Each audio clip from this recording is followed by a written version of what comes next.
Hello, everyone. My name is Daniel Paul Horn. I'm professor and keyboard chair at the Wheaton College Conservatory of Music. And with me is the distinguished composer Richard Danielpour, whose music has been performed and recorded by many of the world's great artists, and who is on the faculty at UCLA and the Curtis Institute of Music in Philadelphia. We are basically going to be spending some time talking with each other apart from our professional credentials. We just happen to be two guys who met in grad school, can't quite believe that it was 40 years ago, and have a lot yet to talk about as we continue to think about music and life.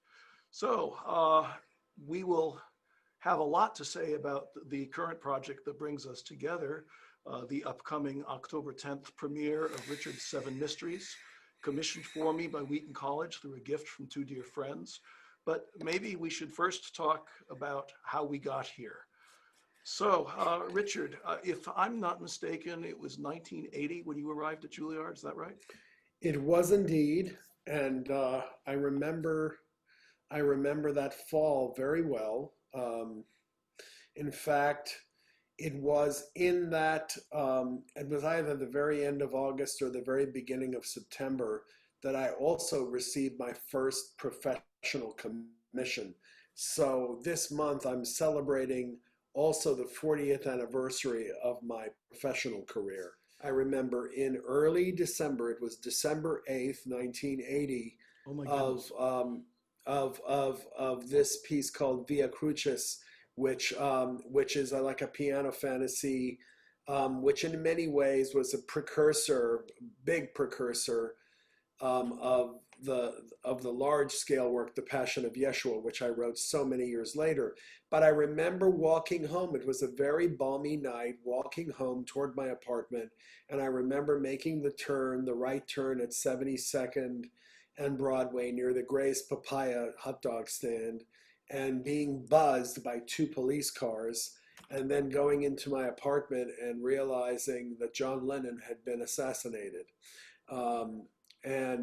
I remember going back out and going to the Dakota and seeing this mass of people. Among them, I saw Leonard Bernstein standing there consoling some of the young people who had gathered there. Wow. But that was one of my first memories, and I remember we were together that night, and after that, you played that piece a few That's right. times yourself. That's right. You performed it on student concerts, I remember. Yeah. Yeah, I remember that night too. I'd forgotten that we were together that night. And I remember going home to my apartment at the Hotel Olcott and sitting in the living room with one of my roommates and suddenly hearing 5 very close-up shots and realizing, Oh, you heard them? yes, Wow, yes. wow, wow, wow. Were you always headed towards being a composer, or had the piano bug bitten you first? Or tell us about how that all came about. It's a great question with not a simple answer, but I think when I was 16 years old, I knew I was supposed to be a composer. It was a kind of a gradual awakening between 16 and 19. At the age of 17, I heard the St. Matthew Passion for the first time, and that's when I knew I was supposed to be a composer. At the age of 19, I had an experience which I've shared with you, which I guess for lack of a better phrase could be called a mystical experience. I am not bipolar, I am not schizophrenic, I was not on drugs, but something happened to me, something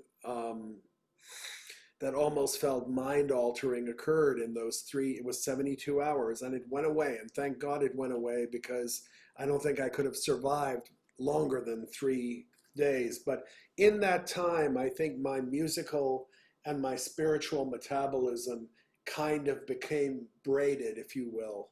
And it was then that I had the true confirmation that I was put on this earth to write music. At the time, though, I was told by my teachers, and I was told even by my family, that you have to be able to play an instrument, because even if you're going to be a composer, you still need to be really strong in an instrument. And if you wanted to conduct one day, you have to be a pretty good pianist. And if you want to compose, you need the piano as a tool, but you might be able to actually make a living being a pianist, whereas only a few people make a living being a composer. So, I worked very, very hard as an undergraduate. My freshman year at Oberlin, I was a piano major. I got a full scholarship as a pianist. After a freshman year there, I moved to Boston, went to the New England Conservatory. My sister was also at Harvard, got there a year later, which was very convenient for us. And that was the period in which I became what they call a double major. It's like it should be a 4-letter word, but it's a many-letter word. What it did was it allowed me to make that morphing, that transformation into being a performing pianist, from being a performing pianist to being a practicing composer. I was having a lesson with Lauren Hollander, who was my moonlight piano teacher. One day we were sitting there and he said, "What do you really want?" I said, "I want to go to Juilliard and study with Vincent Persichetti." He said, "You want to study with Persichetti? I know Vincent Persichetti." He said, "Why do you want to study with Persichetti?" I said, "Because I know that he is the equivalent of Nadia Boulanger in America. And I will learn what I need to learn from him. I want to be able to learn how to write for the orchestra in the way I know how to write for the piano. And I want to be able to learn how to write for the voices, because one day I'm going to write operas." And he said, "Okay, let me call him right now." And he called Vincent Persichetti right there, right after the new year. And Vincent, of course, on the other end, I could hear him on the other end. "Does he know Bach? How well does he know the repertoire? Does he know Bach?" And of course, Lauren said he's played about half of the Well-Tempered Clavier. Yes, he knows. He knows and loves Bach. So he said, "Send him my way. Send him my way." And so I met with Persichetti, and he told me exactly how to prepare for the audition. He told me it wouldn't be easy. I remember one of the phrases he said he said, "We want musicians, not magicians," which I thought was so great, And he said, "But you sound like you've got your head and your ear and your heart in the right place. And if you prepare for this, you have a good chance." I remember my audition was on June 1st, 1980. And of course, Vincent came out with his cigarette in his hand. Yeah. And he said, "I want you to meet my colleagues." And I walked in, and the room was so full of cigarette smoke, I could barely see them. And of course, even though my asthma in those days was pretty mild, I still had it, and I started coughing, And then all of a sudden, I went like this to clear the smoke, and I'm seeing, sitting in front of me, Roger Sessions, Elliott Carter, Milton Babbitt, David Diamond, and then Persichetti by then had nestled himself behind the piano. And I started laughing. And Carter took down his bifocals and he said, "What's so funny?" and I said, "I'm never going to see this again." I said, "I wish I had a camera." It was like the Dutch masters, And I remember that audition was a lot of fun because he played about 13 examples, and I got the first 11 before I missed one. And they were trick questions. Like, what his first example was that he played? It was actually the Diabelli variation that quotes Don Giovanni. That quotes the beginning of Don Giovanni, right? And so I said to him, "That's a trick question." I said, "That could either be, construed as the movement of the Diabelli variations that quotes Don Giovanni, or it could be Don Giovanni." I said, either way, it could be ascribed to either composer. And that's when Carter took off his glasses and started paying attention. Huh. Of course, I bet Persichetti played every single example from memory. Of course. Which is something that always blew me away about him. Oh, it was amazing. And you know what? What he would do, he would hit you like 2 or 3 times. He would say, "He wrote this." And then he would say, "And he wrote this too," Yeah. So he would give me like three examples of Brahms, one right after another, very quickly, all from memory, which is really staggering. Yeah. The only two composers who I saw who had those kind of gifts, combined gifts of just this phenomenal memory, phenomenal facility at the piano, and phenomenal ability to just put out music. The only two other people I saw who had that were Lucas Foss and Leonard Bernstein. And oddly enough, they were the other two people I had lessons with in my life in New York. Since you've already mentioned him, let's talk about Leonard Bernstein. What's so interesting is that both Bernstein and Persichetti studied at Curtis at the same time, right, under Reiner, right? Yeah. And I remember the day that I met Leonard Bernstein, when he came to Juilliard on December 7th, 1983, many years later, he heard about my music. But what was really, really, really amazing is in between that time, I started actually having lessons with him in 1988. Okay. Mm-hmm. So I basically brought music to him that I had finished. In the last 3 years, he was alive. Okay. Right. But a great in-between moment, which is unforgettable.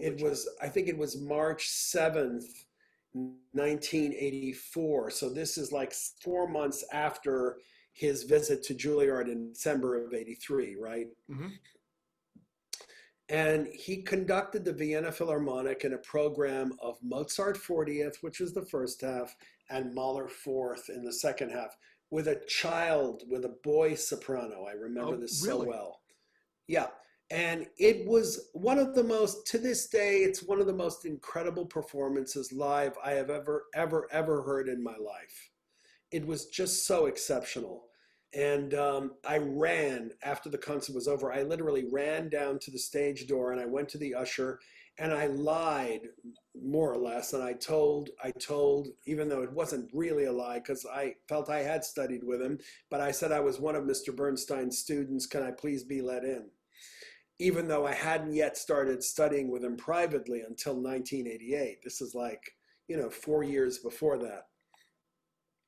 So I went backstage and I saw him and he's sitting there with his little goblet drinking his scotch and his cigarette in the other hand, and he's wearing his, gigantic Japanese kimono. I said to him, how do you do it? How do you do it? And he looked at me and he said, you mean this? Conducting. I said, no, how do you do it? How do you make the magic happen? This was one of the most incredible concerts I think I'll ever hear in my life. And he waved me off and he said, oh, in the end, it's all about love. And then being a hungry 28-year-old, I said, do you mean the love and admiration that you and the orchestra have for the music? And he took a puff of the cigarette and he said, in a way. And I said, do you mean the love and respect that you and the orchestra have for one another? He said, sort of. He said, you just got to stick around for the next 20 years. You'll eventually get the idea. Huh. And it's very interesting because now I do understand what he meant. Yeah. I do understand that in the end, it is all about love. That in our darkest times and our most difficult times, that it is the love for our art which propels us through. You can have all the skill in the world, but if you don't have a deep and abiding love for this God-given gift of music that we have, you got nothing. Yeah. And he was basically trying to tell me that. Mm-hmm. And it took me half my life to understand it. Yeah. The lessons themselves were incredible. Each one was like a revelation. Every single one was just like unbelievable, Do you remember anything specific that you can share? I remember everything. There's nothing. I remember the last lesson I had with him was particularly poignant because he had just been diagnosed with this tumor in the lining of his lung. He had mesothelioma, right? Which escalated and metastasized into a terrible form of lung cancer because he didn't take care of his body and he abused medication. He was downing Percodan and washing it down with scotch, Oh, you know, man. like it was M&Ms, you know, and in that state, you know, he was looking at my Third Symphony, which had just been performed by the Stanford Symphony in Connecticut, and Stamford Symphony in Connecticut. And, Right. you know, he said there's this one little moment that there was a melody that was like, you know, in the cellos and violas.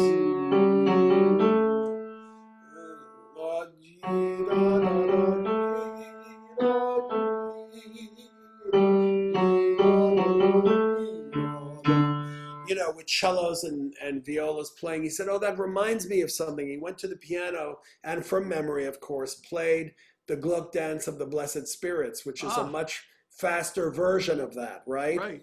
He said, this is what I've been waiting for. This is what I've been waiting for all this time. He said, now you're learning how to become a true composer. To be a true composer is to become a great thief. He said, now you're making it your own. You're taking from other people and you're turning it into your own thing. He said, let's have a drink. Like 10 minutes later, after we'd had our drink, right? He went to the piano and he said, there's something about the last chord of your piece I'm not entirely convinced about. He said, you played it like this. You played it like this.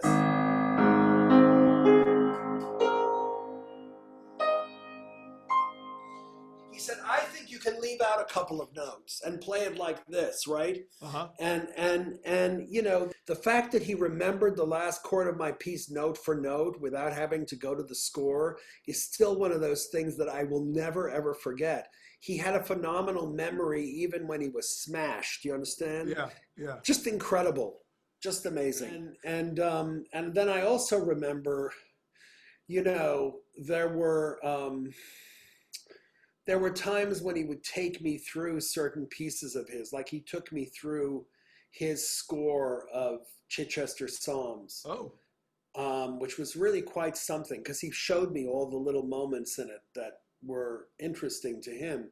He also took me through the last movement of Mahler Ninth with his own score, which now is, I think, either with the New York Philharmonic or the Library of Congress. And yeah. he had written in big block letters in one of the last pages, have the courage to stay in 8. And he'd written, I saw this, and he said, people don't understand that Mahler is about everything being stretched to its biggest extreme. He said, if you play Mahler the way it's written note for note, it's dreadfully boring. Everything has to be exaggerated, otherwise it sounds silly. I remember him saying this over and over again. You know, in a way, one of the things that I learned from being with Mr. Bernstein is that the music is not the notes. The notes are a roadmap to the music, you know? The music is not the paper on which it's written. The music is the actual experience that gets translated from that roadmap, which is on paper. The thing about my family, which I should circle back to, is that, Sure. you know, we were on both sides of my family Jewish, but my maternal grandmother had a strand in her family that was Christian.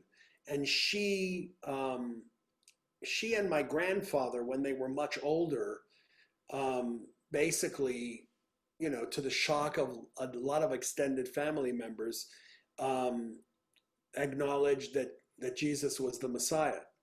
You know, what my grandfather did it very dramatically at a Passover Seder, which, you know, Oh, wow. which made his son-in-law, my aunt's husband, almost, you know, like lose his dinner that night. This did not necessarily go over well. And it was also, and they knew that something had happened to me, but they thought, well, he's young, you know, it's just a phase, maybe it'll pass. But when my grandfather said, I remember I had lunch with my grandfather when he was visiting us in Florida, and he told me that he shared the same belief that I did. And I was so touched by this.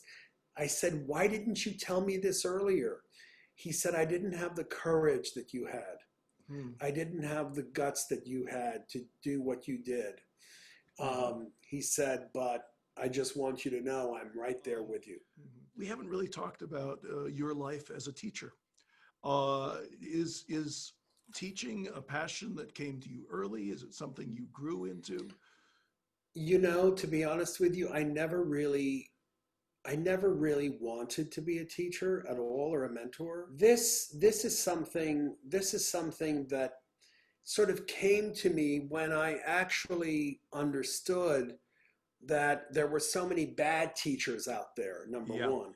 There were so many abusive teachers who basically used their knowledge as a weapon against students.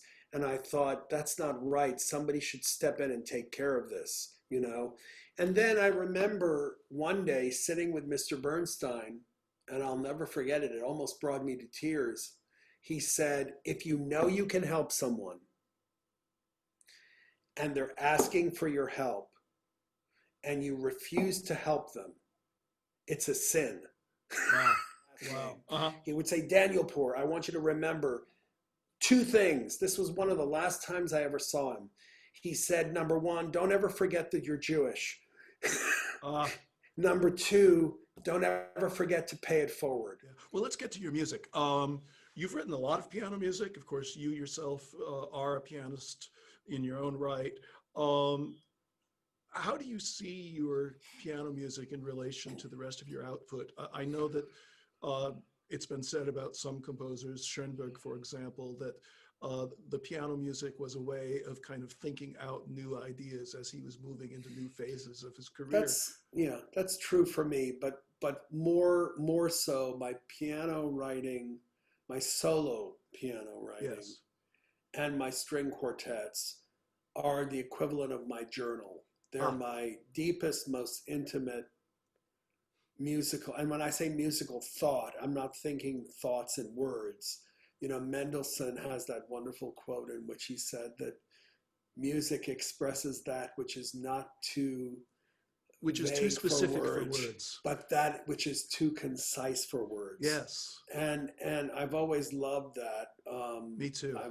I've loved that line, and you know, I think that in this way, my piano music and my string quartets are my most intimate pieces. There are one or two pieces that don't fit into the genre of quartets or piano pieces that I would include in that. Number one, my Kaddish, which is written for string, which I wrote for Gil Shaham and string orchestra, but there's also an existing version that first came for string sextet.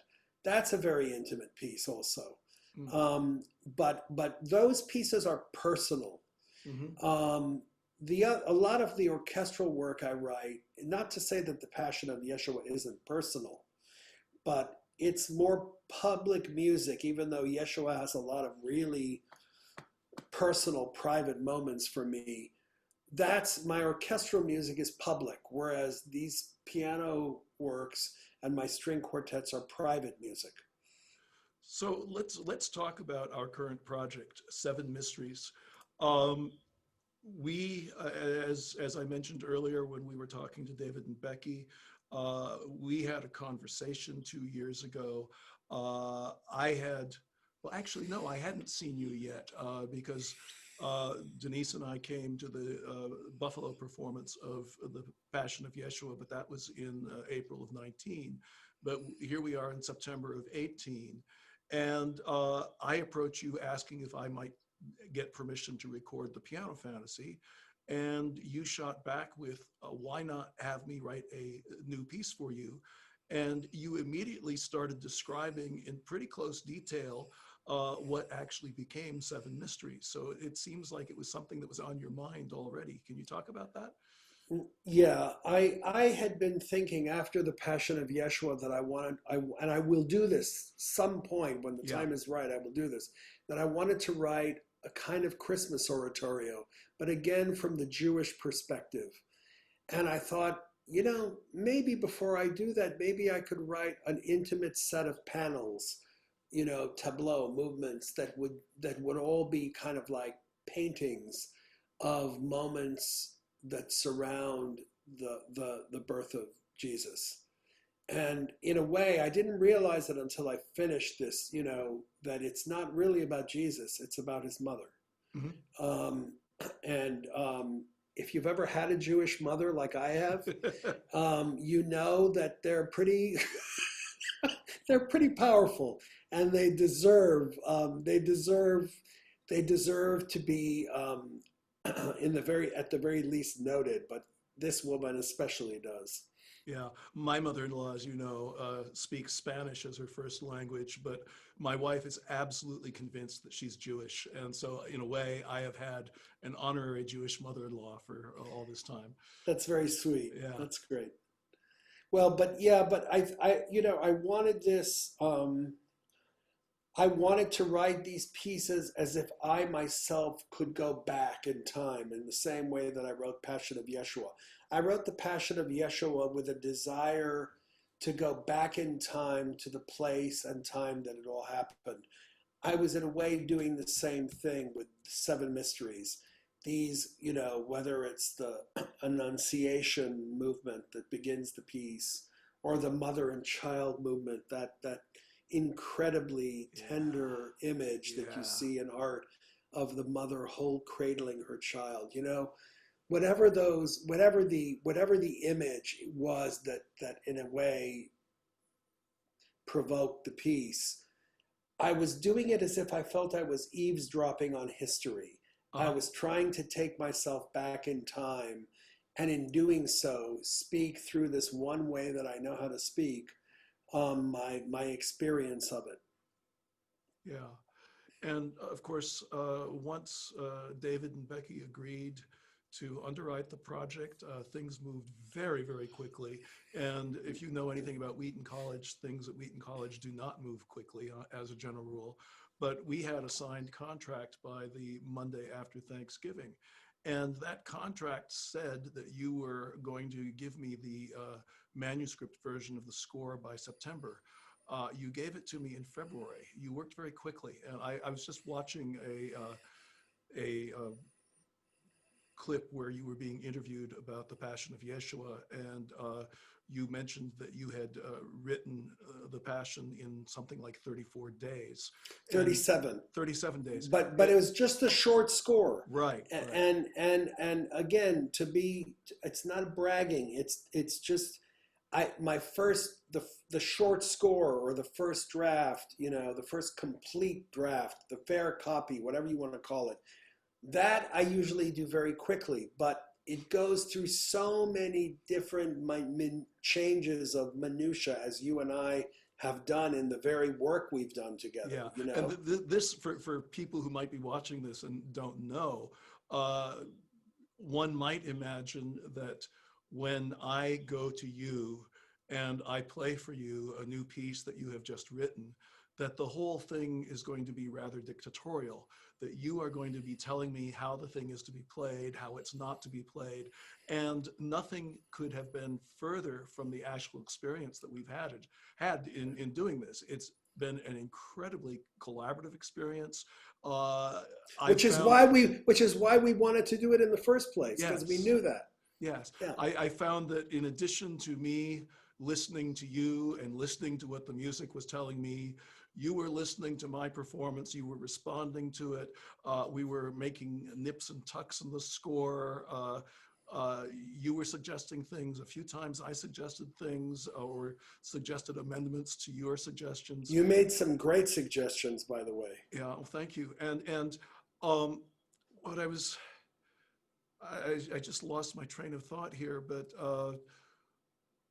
what I was going to say, oh yes, I know. You said to me at one point, and I've heard you say this in some other interviews, that the process of writing a piece for a specific artist, and I think you were talking about this at one point, particularly when it concerns singers, that when you're writing for a particular singer, whether it be Tom Hampson or Susan Graham or Janae Bridges or whoever it might be, you have that person's voice in mind, and you have said that you basically write for them as if you were a fashion designer designing a bespoke gown or suit for them, and doing very specific nips and tucks so it turns out exactly right.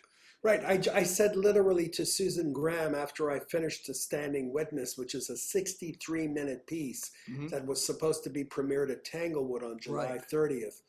When I handed her the score, we went to the Peninsula Hotel and had lunch, and I handed her the score, and she said, "Oh my God, this is huge." I said, "Don't worry. I guarantee you this is going to fit you perfectly." And I said, "And whatever doesn't feel right, I can always adjust." I said, "Just think of me as Ferragamo." And so you have told me that you had me in mind. You know my playing pretty well. You've heard me. And I know what you love. Yeah, yeah.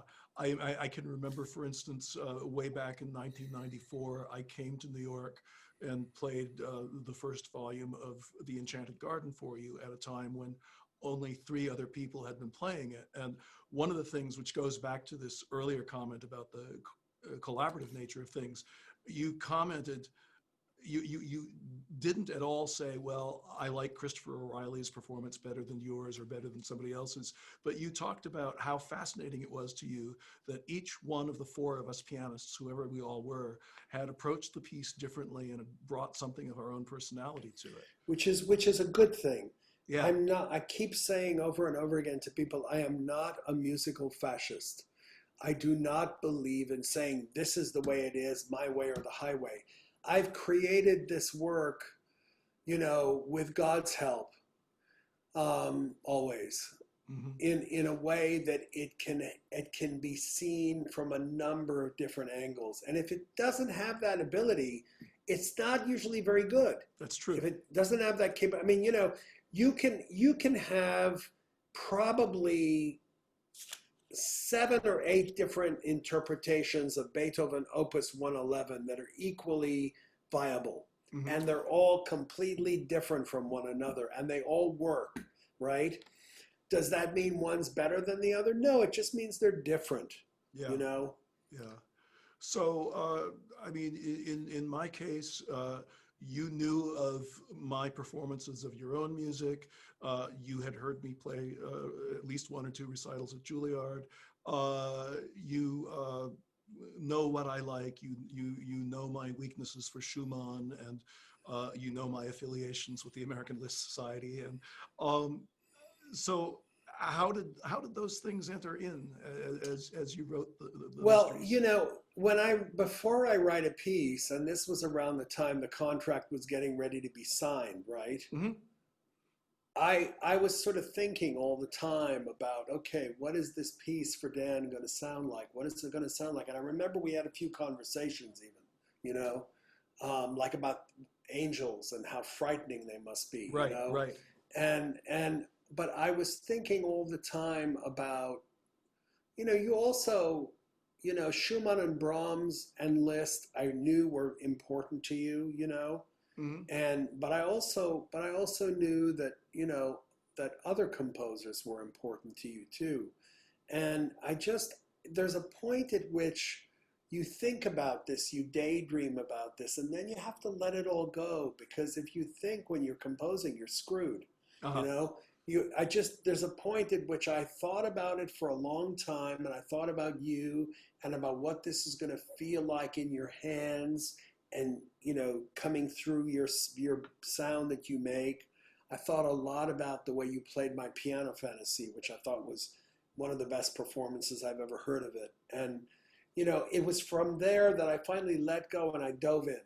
And, the thing is, the reason that when I start, I start fast, but I finish slow. I write fast, but I finish slow. Right. All the notes of Bohème were on paper in 6 months, but it took Puccini 2.5 years to finalize it. All the notes for 7 Mysteries were on paper in a month. Right. But we have taken over a year to finalize it. Right. Yeah. And that's the way it works with me. It's just the way it is. Yeah, I'm fascinated by it, and I've frankly just loved the process. It's been one of the most rewarding and enriching experiences of my musical life, and I deeply appreciate it. Let's talk about the piece itself. You already kind of alluded to this, that I have likened this cycle to a 7-paneled Renaissance or medieval altarpiece, which I think is a pretty good description. There may be other ways of describing it. It's a great description.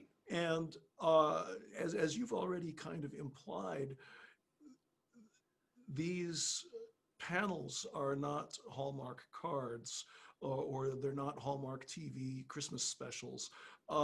There is a certain darkness and brooding quality about a lot of it that may come as a surprise to people who come thinking, oh, this is going to be a nice set of Christmas pieces.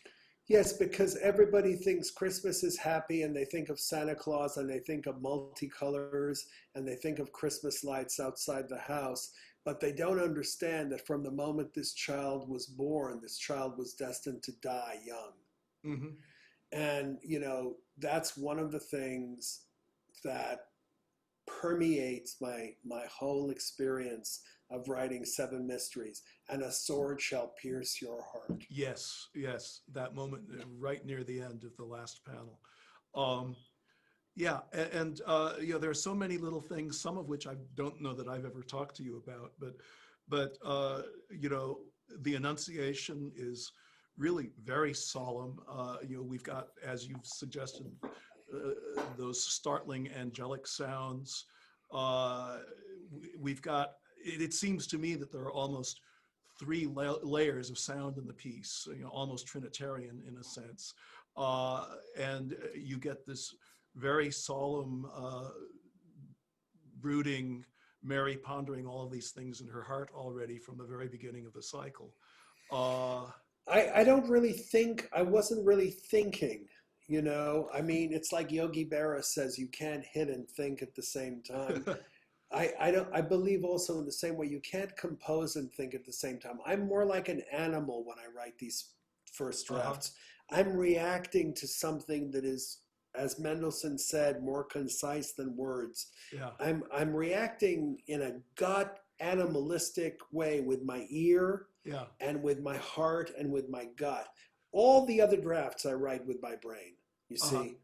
And very often I see what I've done, and then I realize, oh, that's what I was doing. Oh, that's what this is. Oh, that's what it was. Yeah. I know. But you know, but it's like that for me. I'm like a wolf, you know, when I write. I'm basically listening with a heightened sense of hearing. I'm like sniffing out, you know, with a heightened sense of all my senses, how something is going to sound and taste and feel, you know. And that's really the way I go. And I do it like a child. I don't do it it's like when I started this, I had no idea what any of this was going to be like. I had no idea, you know, and that's the key to, if you think this piece is successful, or if it feels genuine, which I do, it's because I approached it like a child, empty, completely not knowing what the hell I was going to do. Do you know? I approach everything like an idiot all over again. Yeah. I start like an idiot, and I end like an idiot because because what happens at the end of it is that I'm amazed that I was even able to do this at all. Yeah, I mean, there's so many wonderful touches. Just to walk people who might be listening through, we've already talked about the Annunciation movement, and then it's followed by the King's Wrath. And one of the things that I love about this is the way it avoids stereotype. It's not at all like, forgive me for even mentioning his name, it's not at all like Andrew Lloyd Webber's Herod, who asked Jesus to walk across his swimming pool. Instead, it's pomp, it's self-seriousness, it's self-importance, and it's narcissism. It's narcissism, and it almost doesn't know that it's angry, but it is. And then the wonderful moment. Which reminds me of a lot of what we're dealing with now. Well, yes, we may not want to go there right at this very moment, but we will after we stop the recording button. You know, you reference Psalm 2, "Why do the nations rage?" And then there's this wonderful moment when we get very, very quietly and very, very serenely the Lord and his anointed. It doesn't have to shout. It doesn't have to punch back at the anger of the king. It just is, and it has the last word in the movement. And then we've got this wonderful, the star and the astronomers, in which you tap into your inner Persian and refer back to the ancient traditions that the Magi were indeed from Persia, correct? They all were. Yeah. The recent scholarship indicates that they were all from what we call the Persian Empire now. Yeah. And of course, there were not three. There could have been a whole host of people who were on this could have journey been together. But they you know, the thing is, they were the scientists of that time. Mm-hmm. They were the leading scientists of the time. They were like, you know, they were like the you know, like the Keplers and the Newtons of their time, you know. Yeah. So it is totally understandable that they would be interested in the movement of the stars and how it affects us. Mm-hmm. And then we have Bethlehem, which is not just the journey to Bethlehem by the Holy Couple, but it's also being turned away at the end. It also, as you have told me, represents at its central climax, the birth itself. And the agony of birth. Yes. And then you can almost imagine as the traveling music begins again that we are seeing them traveling yet again, but this time into Egypt. And correct. Then we've got which is why the melody is tinged with an Arabic quality. It's almost more Arabic than Persian. Right. And if you go to Bethlehem today, Bethlehem is more Arabic than it is Jewish. Uh-huh. I didn't know if you knew that. Oh yeah.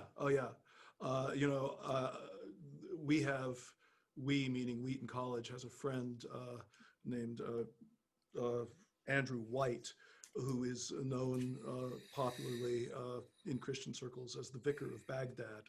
And he has spent a lot of his career working for reconciliation amongst unreconciled peoples. And way back when the Church of the Nativity was occupied by Palestinian radicals, and there were military men outside the church, Andrew was inside negotiating between the warring factions.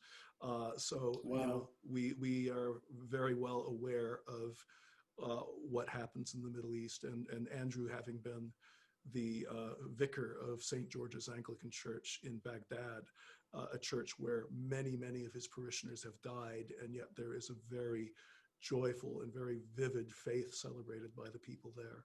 Wow. So yeah, it's an amazing story, his story.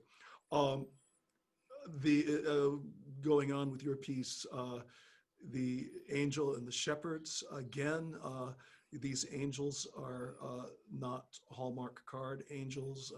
They're very redolent of the fact that they are indeed the hosts, the military hosts, as it were, of heaven.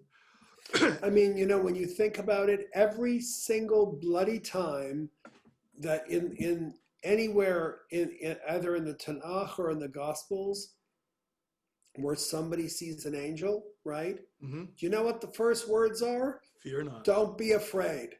Yeah. So they must have been really, really scary. Yeah. Let me tell you, man, they must have been really frightening. And you probably know this from your reading, but in the preface to the Screwtape Letters, C.S. Lewis talks about this very thing, and he says that so much of the time in 19th century art, angels are made to look as if their first words are going to be, "Now they're there." And the angels in Scripture don't say that at all. Actually, you know where you really have to look to really get this is the book of Daniel. Yeah. That's where you really start getting it. That Yeah. angels are not warm and fuzzy beings. Right. And I've decided something about a particular spot in the piece that we have talked about, but we've never talked about it in this light. There's this very serene moment about 2/3 of the way through that movement. It goes to E flat minor. Yes. And you told me that is really the golden section moment for that piece and for the entire cycle. And I've decided that that's the moment where the benediction, peace on earth and goodwill to men, is uttered. It's that something moment. like that. Yeah, Yes. Yeah. Yes. Then we have the utter violence and cruelty and thuggishness of the slaughter of the innocents. It's 2.5 minutes of very violent and very relentless writing, and then followed by this absolute gem of a piece, mother and child. You know, the thing that when you're talking about influences, the thing I learned from Beethoven, the most important thing I learned from Beethoven is not to be afraid of extreme contrasts between movements or even within movements. Mm-hmm. And, if you look at the fact that the cavatina in Opus 130, one of his last string quartets, Yeah. is followed by the most outrageous thing he ever wrote. The tenderest thing he ever wrote, the cavatina, is followed by the most outrageous Dionysian piece he ever wrote, the Grosse Fuga. Yeah. Right? And so in that way, I wanted to be able to use some of that violent contrast between an extremely violent movement followed by the most tender thing in the entire work. Mm-hmm. And Yeah. of course, that's what, if you feel it's an effective, that's really what makes it work, is what came before it, you see, Yeah. as well. Yeah. But I mean, that to me is where everything is headed. The whole piece is headed toward the end, toward this sort of still life moment, which is not at all that still in Right. terms of its being alive, And then there's that penultimate stab of, and a sword shall pierce through your heart also, right before the very final chords. And the final chord is not a happy D flat major. There's that B flat underneath. It ends in B flat minor, doesn't it? Yes. Yeah. Well, Isn't that a B flat something anyway? Yes. Yeah. But it's serious. Yes. And this is the thing that I think America has totally missed the boat on about Christmas. Yes, it's joyful. Yes, for unto us a child is born. Yes. But at the same time, this is very, very serious stuff, folks. Yeah. And that's kind of what I was doing in writing it. And you know what? I didn't decide to do it. It just happened that way. Uh-huh. Yeah, absolutely. Maybe we should talk a little bit about the rest of the program, since... Just so you know, I've got about 5 minutes here. I know, so. I'm watching the clock myself. Okay.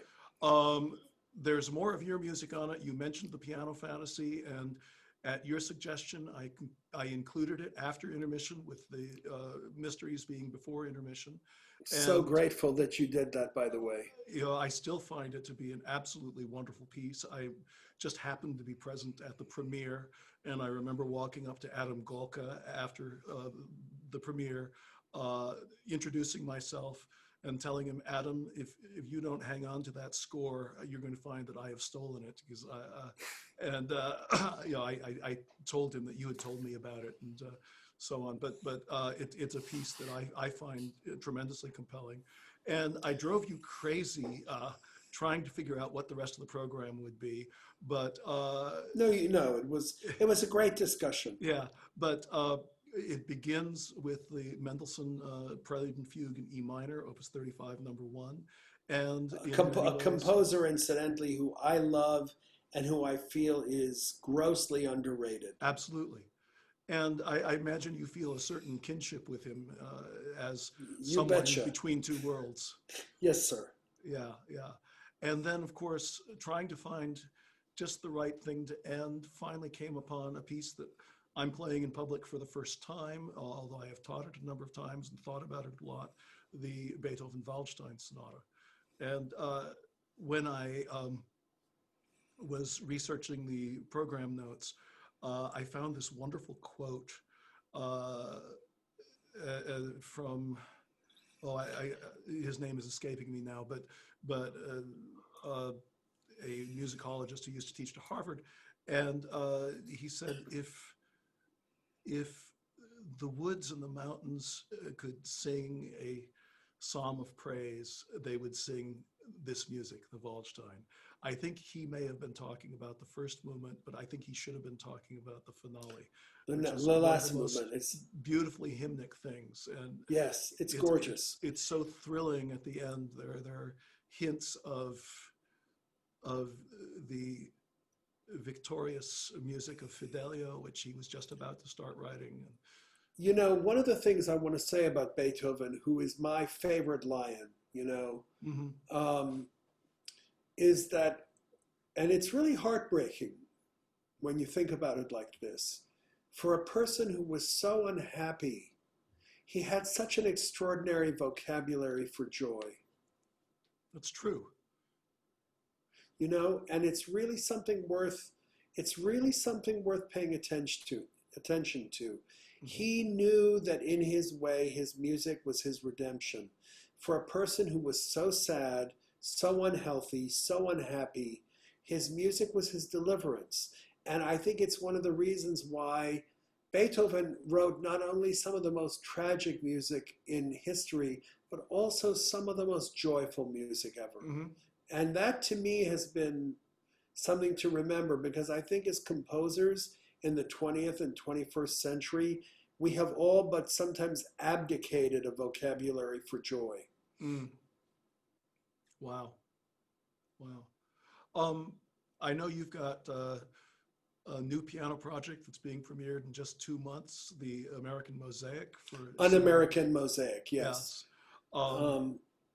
And we're hoping to hear that Susan Graham commission before long. And I hope so. And I know there's a new opera in the works, at least one. And are there any things that you haven't written yet that you really want to write? There's one thing I really want to do, and I think you know what I'm about to say.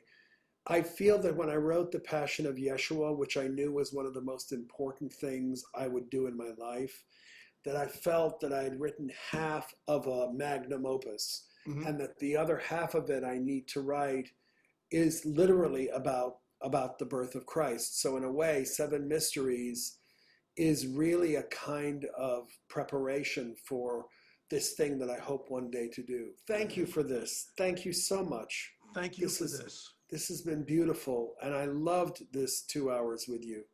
Likewise. Especially and also the bonus gift of the Hazeltons, which was great. I'm so glad that worked out. I was hoping. Thank you. That was beautiful. Yeah. Really beautiful. Thank you. Well, bless you, Dan. You Thank too, you my so friend. much. We'll be in touch, of course.